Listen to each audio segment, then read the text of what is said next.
السلام عليكم ورحمة الله وبركاته. ازيكم حبايبي؟ عاملين ايه؟ يا رب تكونوا بخير وفي اتم صحة.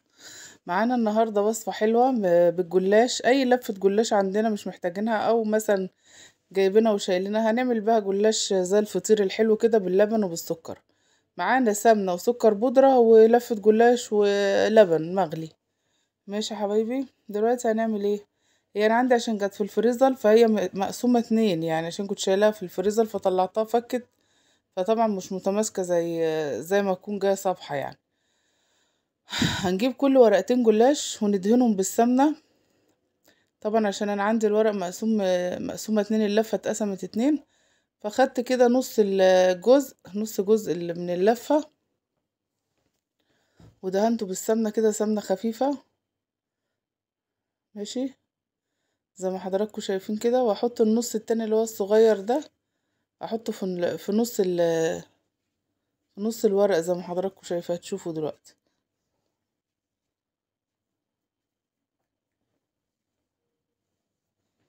ماشي،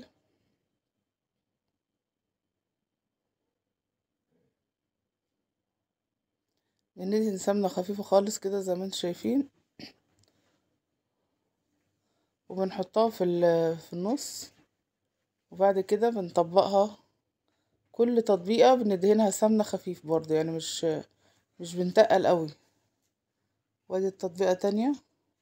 هي لو ورقتين بقى بندهن الورقة من اولها لاخرها، ونطبقها نفس التطبيقة زي ما حضراتكم شايفين كده.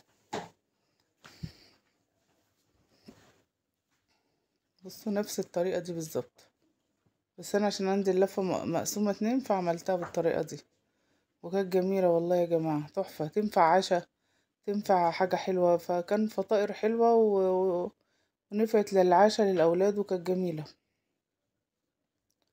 طبعا انا بديكوا الفكرة، وانتوا بقى ايه، يعني مش هقدر اعمل كل الكمية اللي معايا، هوريكوا واحدة كمان، وبعد كده ايه انتوا تنفذوا بقى.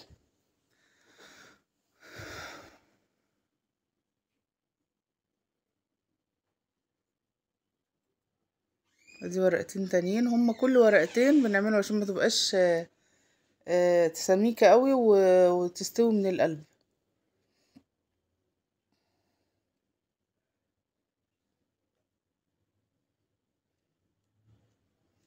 دي زي الفطائر اللي بتتباع عند بتاع الفطاطري، بس طبعا الفطاطري بيعملها فطير من اللي هو المشلتت، بس فطاير صغيرة، وبيسقيها باللبن وبيحط عليها عسل، شوكولاتة، سكر بودرة، وبتبقى جميلة. بس احنا عملناها بالجلاش،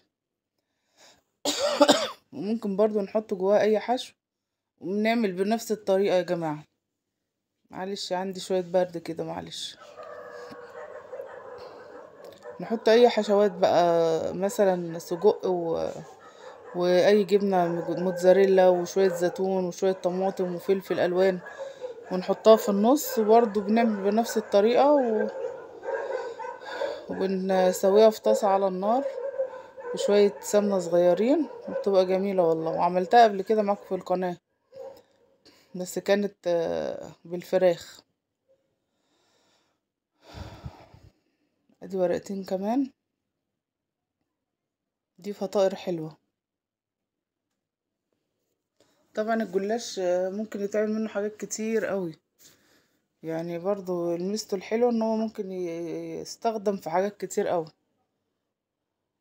غير جلاش بس باللحمة المفرومة. ممكن نحشي القلب، نعمله صينية برضو، نحط برضو لانشون، جبن، زيتون، ويبقى طعمه روعة يا جماعة.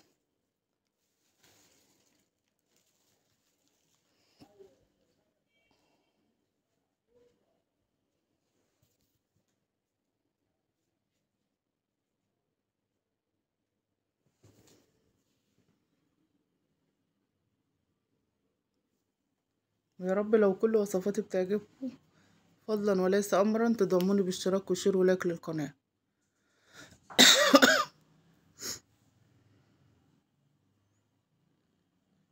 ماشي، دي كانت اخر واحدة انا عملتها، وبعد كده هنتنقل بقى على البوتاجاز. وانا خلصت الكمية مع نفسي، وبعد ما خلصت هنتنقل على البوتاجاز واوريكم كده. انا كنت خلصت كل الكمية اللي معايا.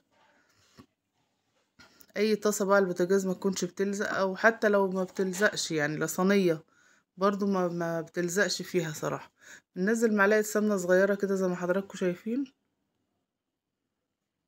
واقل كمان. بننزل بقى بمربعين من الجلاش اللي احنا عملناه ده، بنحمره بقى في الطاسة كده اول ما بيسخن.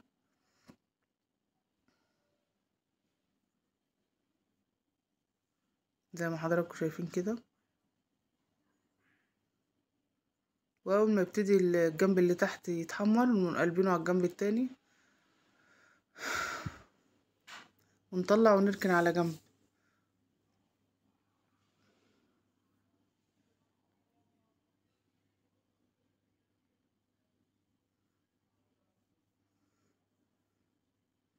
او الجنب كان اتحمر اهو، هنقوم قلبينه على الجنب التاني.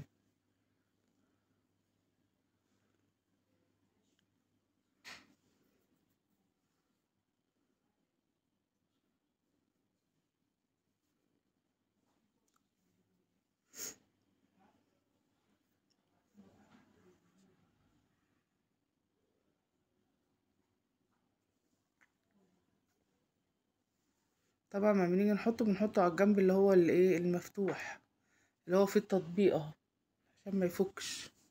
هو اصلا ما بيفكش عشان فيه سمنة، فالسمنة بتديله توريق وبتديله طعم حلو. بس طبعا مش بنكتر السمنة زي ما انتوا شفتوا، حاجة كده يعني ايه، يعني خفيفة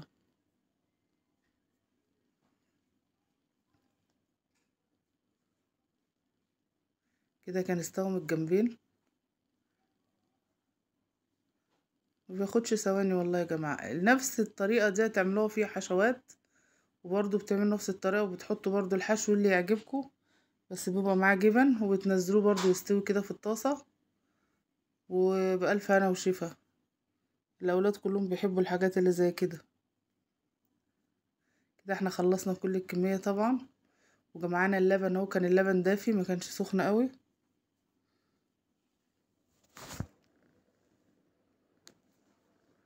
بنسقيه بقى كله باللبن كده زي ما حضراتكم شايفين. ومعانا سكر بودرة، وممكن تسقوه، تحطوا لو عندكم عسل تحطوا على اللبن، بس هو طبعا بالسكر البودرة بيبقى اخف شوية.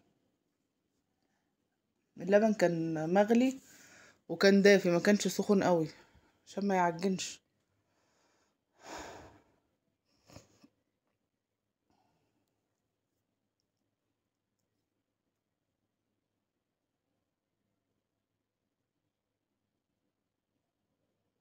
بعد كده بنحط عليه السكر البودرة وبنقدمه بألف هنا وشفا على قلوبكم حبايبي.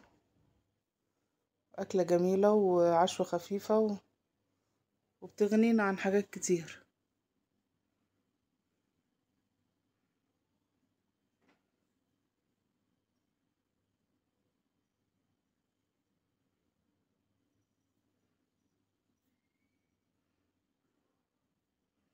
ده سكر بودرة عليه شوية فانيليا، بالرش بقى كده على الوش زي ما انتوا شايفين كده.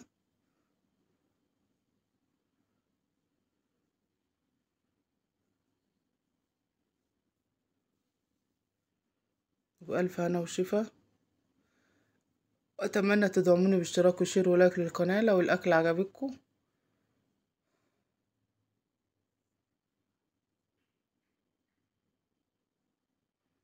كده كانت آخر خطوة، بسيطة وسهلة ومفيهاش أي مشاكل، وأكلة حلوة. وإن شاء الله انتظروني في فيديوهات أخرى قادمة.